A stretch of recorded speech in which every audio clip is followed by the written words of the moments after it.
Welcome to our review on the Dynamo Effect AC and generators. First thing we're going to look at then is the difference between AC and DC. So what we actually have are two types of electricity there.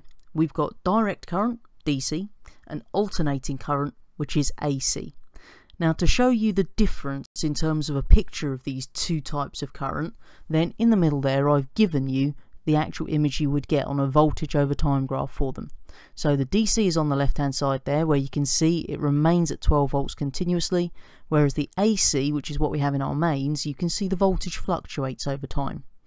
So if we think about our direct current then, the voltage will remain the same and the current is in one direction only. And remember, this is what we see in photocells and in batteries.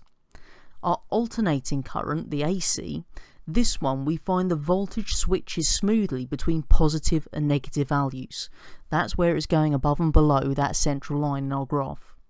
So the reason for this is that the current actually reverses direction very rapidly. So what we actually find is that this is what we're going to see in our mains electricity.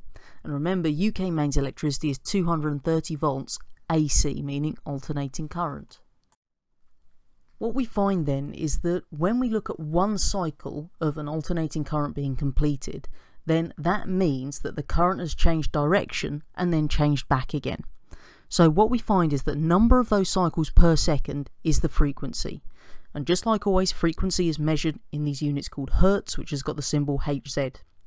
So if we look at UK mains electricity once more, then that's got a frequency of 50 hertz. That tells us that it's going to be changing direction and back again 50 times every second. The next thing we're going to look at is something called the Dynamo Effect. Now what we actually find is that we will actually generate electricity when we move a piece of wire between the poles of a magnet. And the reason behind that is that as we move that wire between the poles of a magnet, then we induce a voltage. So as a result, an electric current then passes through the wire. Now, in order to actually induce that voltage, we've either got to have the wire or the magnet moving.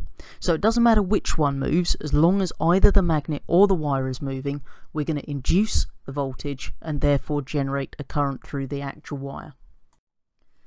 If we want to increase the size of the current that we generate using this dynamo effect, then there are three things we can do. First one is that we can use stronger magnets. The second one is we can actually use a coil, so we've got more turns of wire in that given space. And the third one is that we can actually move the wire faster. The diagram on the left there then shows us a simple AC generator. So what we've actually got here then is a generator that's going to create a small alternating current. What we're actually going to do in order to make that current then is we're going to rotate that coil of wire inside the magnetic field, because as the coil of wire rotates within a magnetic field, we induce a voltage, which means we generate a current. So what we actually have in that diagram then is you can see the coil of wire between the north and south poles of our magnet, and that coil of wire is going to be spinning through the magnetic field. We do have these things called brushes on the outside there and the slip rings, and that's obviously to allow it to spin without all getting caught up. So what we end up with is generating an alternating current, hence the graph at the bottom there, which shows us it's swapping between the positive and the negative values in one complete cycle. And this is what we actually see in our power stations on a larger scale. So our generators in the power stations are producing an alternating current output. And this is essential when we're using transformers. And we're going to look at these in a future review, because transformers are very important in terms of the national grid, and they will only work with an alternating current.